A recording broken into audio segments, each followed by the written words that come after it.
How's it going, everyone? This is Bentino222, back again for the second Mario Kart countdown. Last time, I told you all about my favorite tracks from Mario Kart 8, as in the ones that came with the release. This time, I'm going to talk about my favorite tracks that came after the release. That's right, it's time for my top 9 favorite Mario Kart 8 DLC tracks. Now why 9, you may ask? Well, there are 16 tracks in total when you combine the 2 DLC packs, and 7 of them are retro tracks. So that means there are 9 tracks remaining. You got it? Good.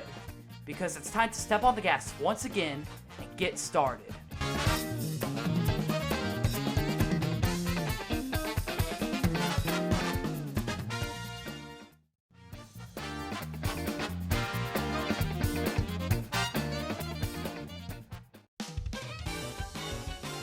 Just because this track is at the bottom of the list doesn't mean I don't like it. As a matter of fact, I do like this course. I like how there's a green path and a yellow path, and you can choose which one to drive on throughout the race. The music is pretty great and fits well with this location, but it's not something I will listen to for hours. Like I said, I do like this place, but it's at the bottom of the list because honestly, I don't think it's as creative as the ones higher on the list. So if this is your favorite track, that's fine with me. Who knows? Maybe someone made a list similar to mine but made it backwards with number 9 being number 1 and vice versa. That would be weird.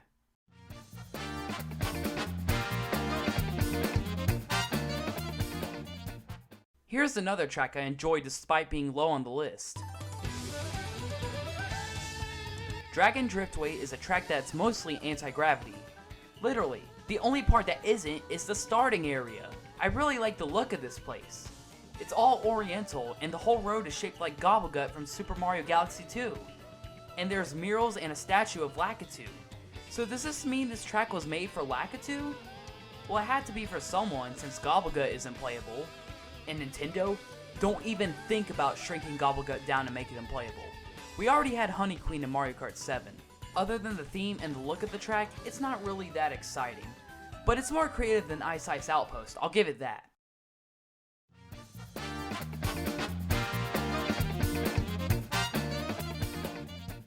Time for the first track on the list from DLC Pack 2, Wild Woods. I love how it starts you off going up a tree, and then you go through a small village of Shy Guys, and I gotta say, it reminds me of Frontier Village from Xenoblade. Then you go down a river with a few turns, jump off some lily pads with ramps on them, and then repeat the process until the race is done. The only downside I have is that I can't really get into the music of this track.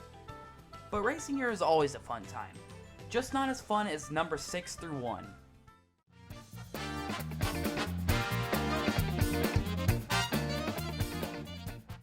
I like to think of this next track as the polar opposite of Sunshine Airport.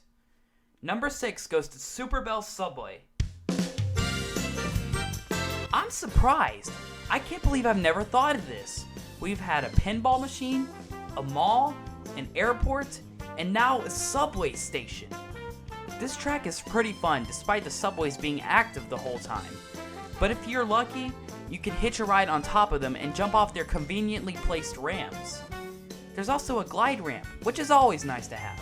But yeah, Nintendo made a subway themed track, and they did a pretty good job with it. Maybe next time they could do a course based off Subway, the fast food place. You know, I could imagine telling someone, hey, there's a Subway themed track in this game. And he'll start to get excited because they think it's Subway the restaurant. But then once they see what it really is, he'll be like, y'all false advertising again, ain't you? You think you bad, don't you? You ain't nothing.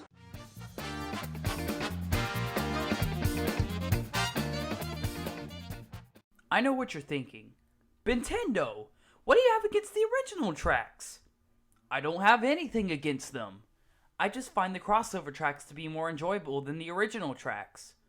With that being said, let's talk about the Animal Crossing course. This course is just purely amazing and fun. Every little detail just screams Animal Crossing. The spectators are various villagers that you may have had in your town when you played any of the games. Tom Nook, the Able Sisters, and even KK Slider make cameos here. And Mr. Rossetti is there too, as a hazard. Now that's hilarious. I haven't even mentioned the biggest part yet. The course changes to a different season every time you load it up. You can tell that Nintendo has spent a good amount of time working on this course alone. Now, even though this track has all these amazing details and references being thrown at our faces, it's only number 5 on the list. What could be better? Well, keep watching, my friends.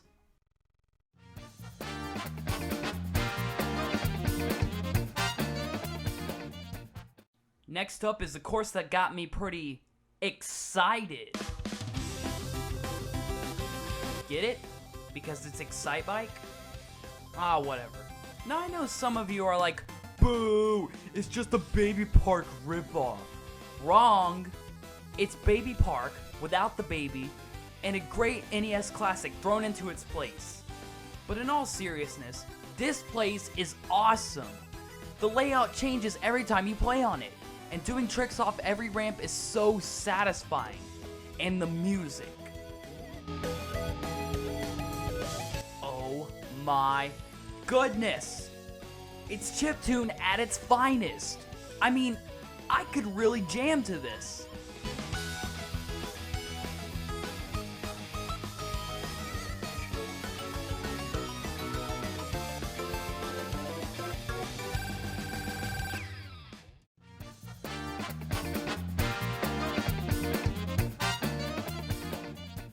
Out of the two franchises that represent the 2 DLC packs, Zelda is my favorite out of the two. And this track is no exception.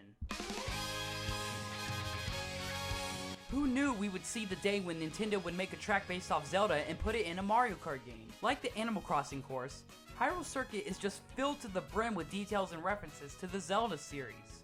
The Mario enemies are replaced with Zelda enemies. The coins are replaced with rupees. And I know that in Animal Crossing, the coins are replaced with bells, but they look almost the same. Also, listen to the sound when you collect an item box. Aw yeah, isn't that a treat? I also like the anti-gravity section. There are 3 switches, and if you hit them all, you unlock a shortcut where you jump off a ramp, touch the Master Sword, and get a boost. Overall, this is another track you can tell Nintendo worked their tails off on. And it's a great way to represent the Zelda series. Now, if you've been narrowing down the courses, you probably already know what the 2 remaining courses are.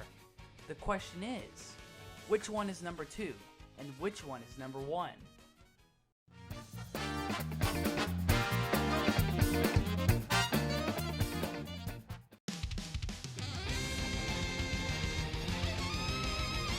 This is the closest thing to a new F-Zero game we're gonna get for a while. But hey, that's a good thing. It shows that Nintendo still knows what an F-Zero is. This is by far my favorite course coming from DLC Pack 1. I just love how it stays true to the F-Zero games with its anti-gravity and multiple speed boosts. And it's even better when you bump it up to 200cc. It's a whole lot of fun, just as long as you don't fall. Also, I like that billboard near the finish line that quotes Captain Falcon. And the results music changes to a remix of the final results theme from the original F-Zero. I just love these touches that Nintendo is doing to these crossover courses. And that's enough about Mute City. It's now time for my number 1 favorite DLC track.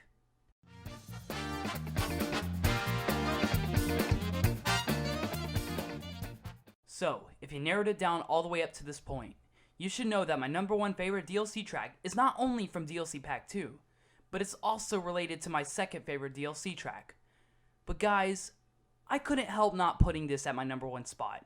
But here it is, my number 1 favorite Mario Kart 8 DLC track, Big Blue.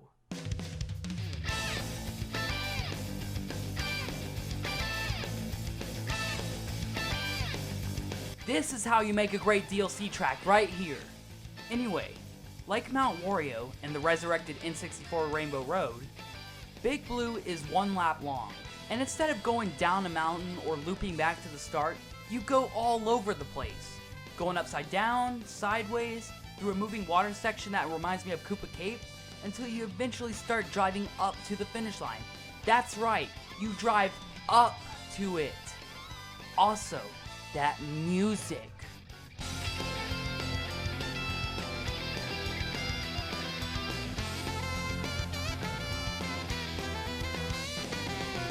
Just beautiful. I love whoever plays the saxophone for all these songs. And that is why Big Blue is my #1 favorite Mario Kart 8 DLC track.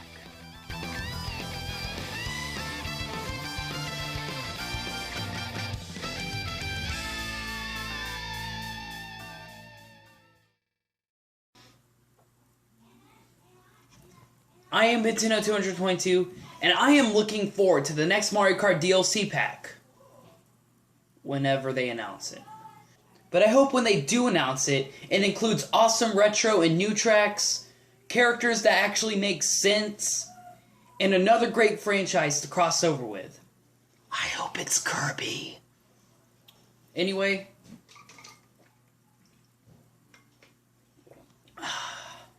I'll see you guys later.